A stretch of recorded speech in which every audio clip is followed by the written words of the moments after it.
Well, Facebook community, I'm going to re-record this video. I'm not exactly sure what happened to it or why I lost you. Um, so if you watched me the first time, I'm going to try to attempt to redo the same thing that we just went through. So if you're with me here and want to comment #live, that would be fantastic. If you are watching the replay, comment #replay. So I have 4 tips for you for those who have experienced a loved one dying by suicide, but this video is just as important for those parents who maybe haven't experienced the loss of somebody from suicide. Um, this is good preventative education, and I think every parent needs to know these 4 things just to have this information in your back pocket so that you're prepared to talk about this if your child brings it up. So for those of you who are watching me, you may have seen at the top of the post, it said something about StreamYard using your name. I am attempting a new streaming service, which allows me to put some little bullet points up on the screen while we're talking to make it a little bit easier to pay attention or listen to the main points, so that if I've talked too fast or you weren't clear on what I said, it'll kind of give you a reference point.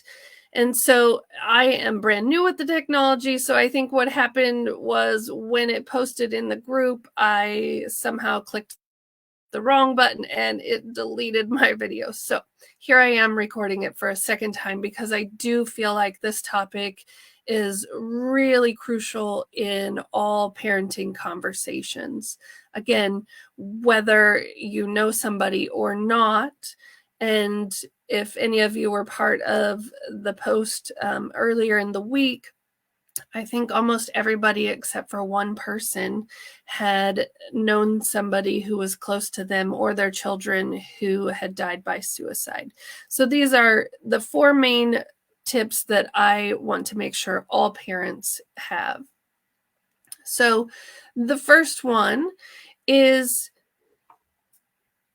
the language has changed. We used to say somebody committed suicide, which almost implied that somehow they committed a crime, or that it put a layer of blame and shame and almost put people who died by suicide in the same category as somebody who committed a crime or had gone to jail for any other reason. And so in the last few years, the mental health field has changed the language we use. And so we do use the words died by suicide rather than committed suicide. And especially if you have a family member who has died by suicide, this may not be known in your family. So although you may be talking to your children and using this language, other people in your village may not. So it may be that grandma or grandpa, they don't use this language, or the neighbor down the street, or the teacher. And so this is where, as parents, we are our children's advocates, and you may need to educate the people who are in your village and give them the proper terms to help. Again, it eliminates that extra layer of blame and shame, and your kids are dealing with enough and they don't need that extra layer. So if we can help in that way, that's a great, easy step to just make sure we're using consistent language. The second is, how do we answer the why? I think it's most important that we answer it in a very age-appropriate terms or wording, So the younger they are, it needs to be very concrete, matter-of-fact terms. We don't want to use abstract terms. For example, if the person who died by suicide, excuse me, it maybe had some mental health concerns or had, excuse me, had some mental health issues or substance abuse issues, we don't want to spend a lot of time talking about those extra layers, because those are for maybe your middle schoolers or your high schoolers. Your elementary age kids, and especially your lower elementary age kids, they're not going to understand that. To say something like maybe dad had a sickness in his brain, or just using the term dad was really sick, maybe they knew that dad had a mental illness, but their understanding of dad's mental illness was he was sad all the time. This is where, again, I encourage you to be very cautious, because when we're grieving, we can be sad all the time. We don't want our child to be worried that if we're sad all the time as the surviving parent, are we going to die by suicide? Are we going to leave them too? So again, you know your circumstances and the details. Be cautious and use very age-appropriate words.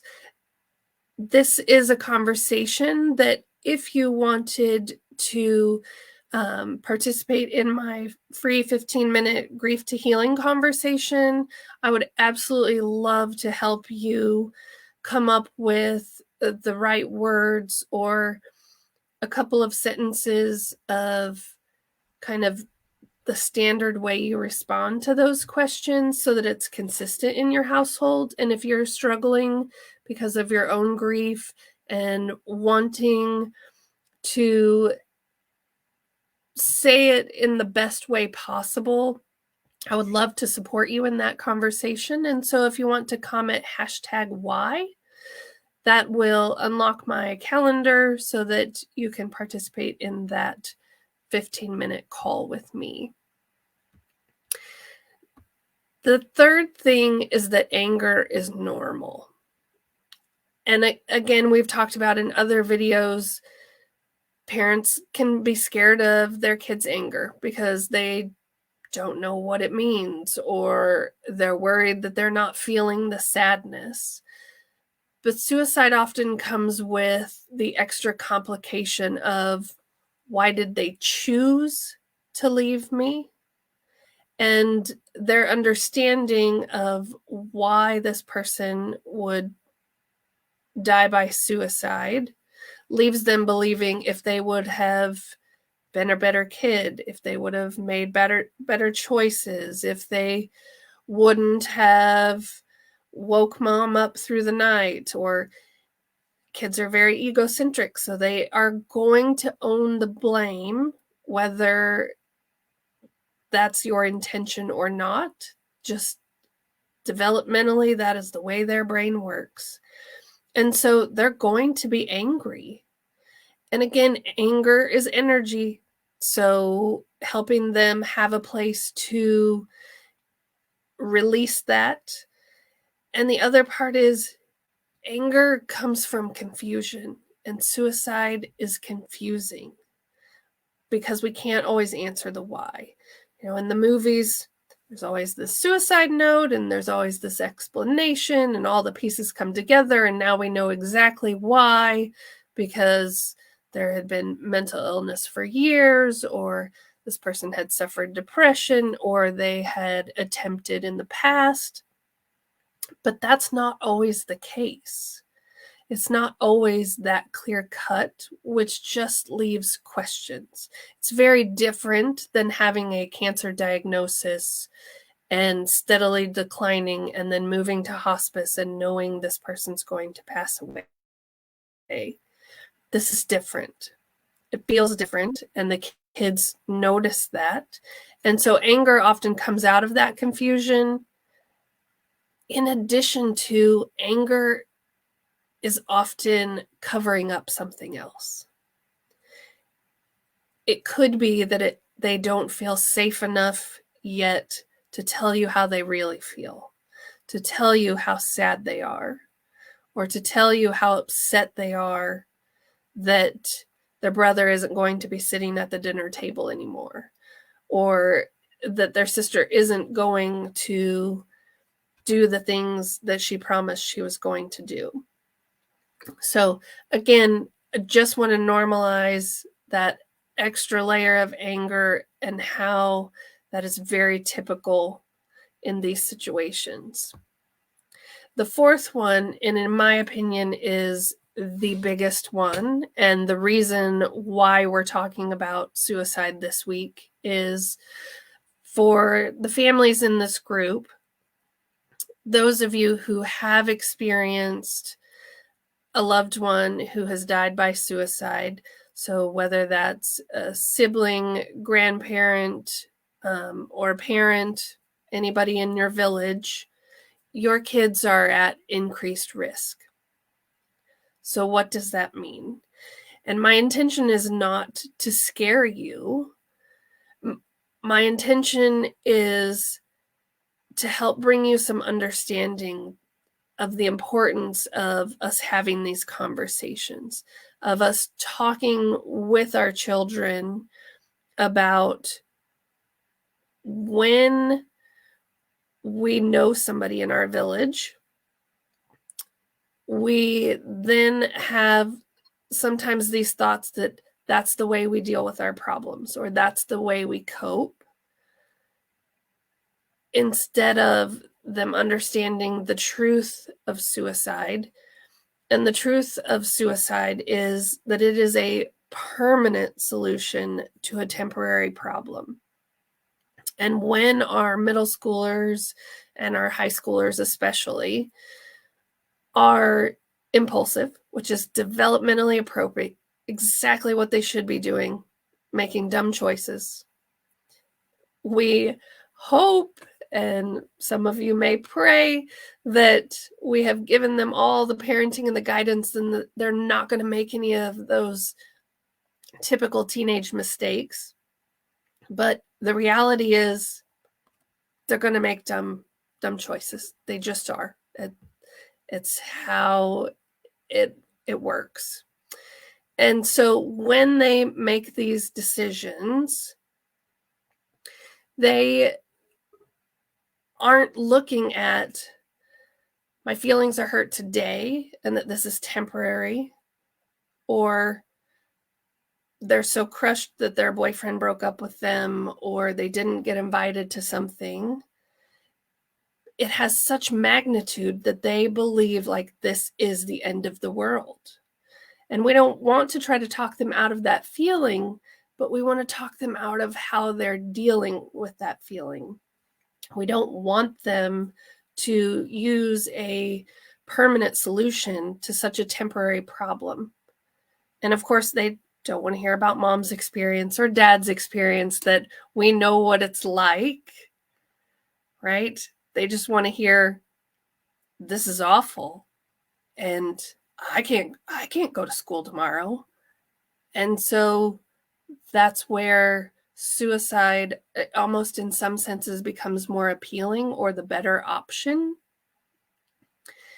And that's where our kids go to, especially if they've had a family member who has died by suicide.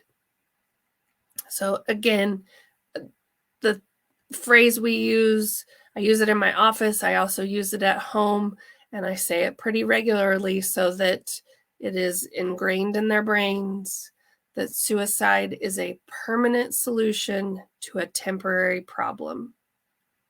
I see we have a comment for those of you who are joining, there's a button at the top of the post that will allow StreamYard to connect, and then I can see your name.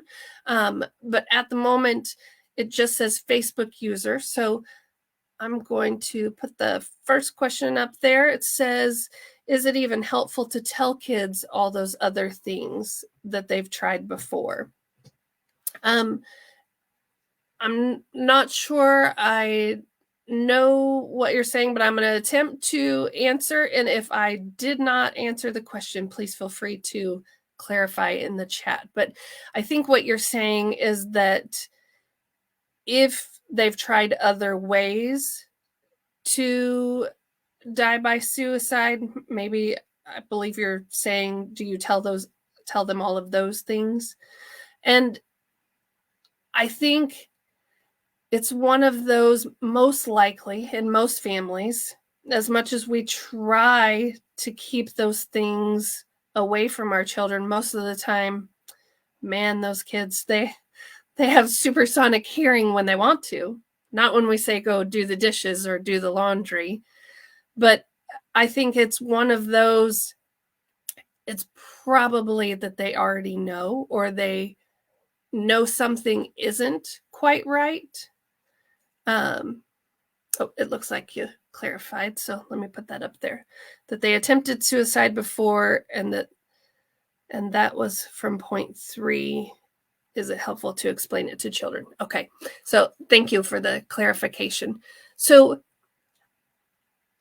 I think it's one of those, in the early stages of explaining to them, it's probably not helpful. Because potentially for kids, again, being egocentric, believing that the world revolves around them, they're going to believe that they could have done something different. If I would have done the dishes when mom said to, if I would have been a better kid. And we don't want our kids to put the blame on themselves.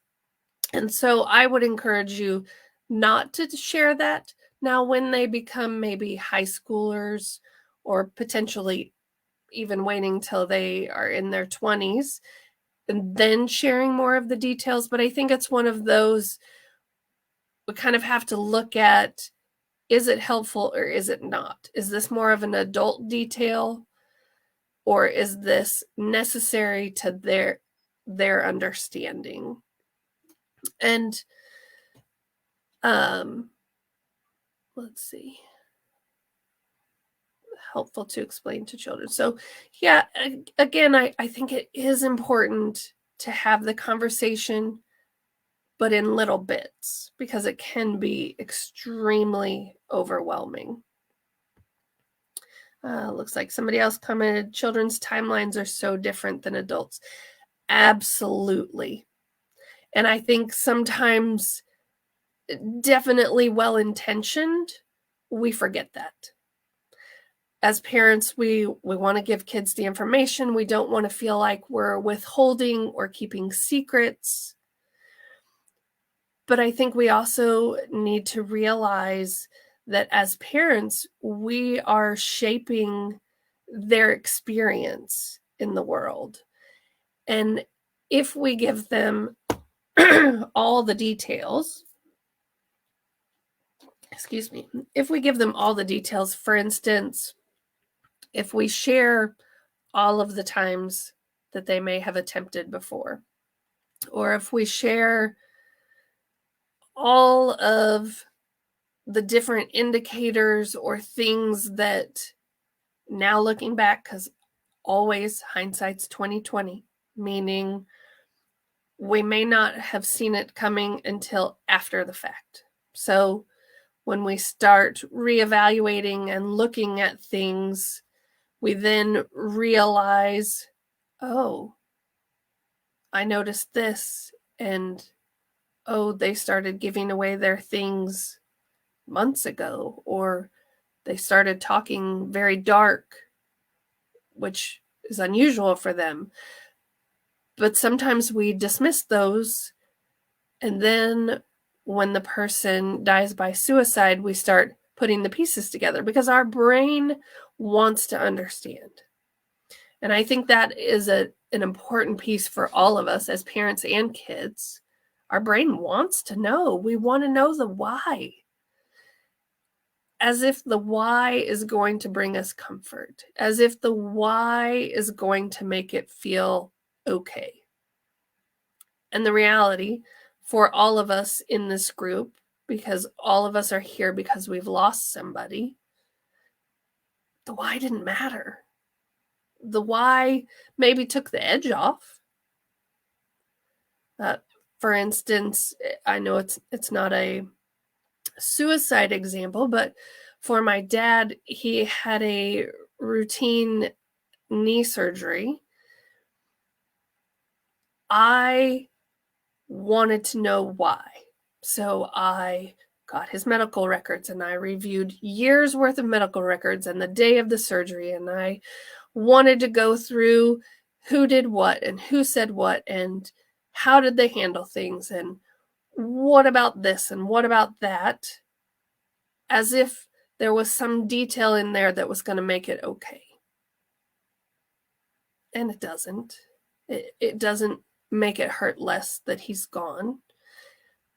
With suicide, that why is even stronger because for a lot of people, and there's a reason why it is this way, most people who are going to attempt or complete suicide, they do not reach out for help. They do not tell anybody because they do not want to be stopped. And for those of us who are the survivors of somebody who has died by suicide, that leaves us holding the why. Why didn't you reach out to us? Why didn't you talk to us? Why didn't you tell me you needed help or were feeling this bad? And they couldn't. They were doing the best that they could. And in their world, this was the only solution or the best solution to them.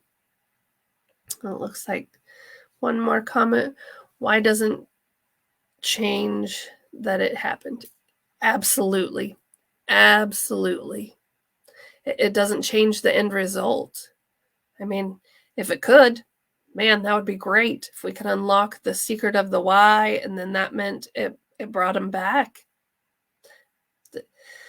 Right there, that would be amazing. But it doesn't. And so, again, with suicide, we often get stuck on the why. And so with my kids and parents and children that I've worked with, and this is my $1 million phrase, it just sucks.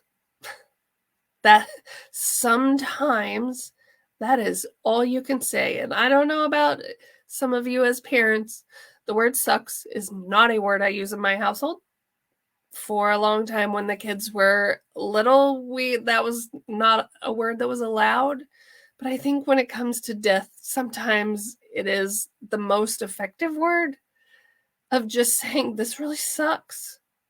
And there's nothing we can do to change that. We can't change the why. We can't change the information or the end result by knowing the why. And so, any other questions from those of you who are here? And if not, if any of you are interested, whether you're watching live or the replay, if you are interested in joining me in that free 15-minute grief to healing conversation where we highlight one thing, the number one strategy that would be most helpful in your household, I would love for you to comment #why so that we can address that issue and get some healing in your household. For those of you who are here, I appreciate you being here and commenting in the interactions. I love that. And I hope that with having the little points up at the bottom was maybe a little helpful to just follow along and kind of know what point we were at, and then help you formulate your questions if you have any. So if you have any questions, please feel free to message me or comment in the chat. And thanks again for all of you being here and participating in the group, and we'll see you in the group.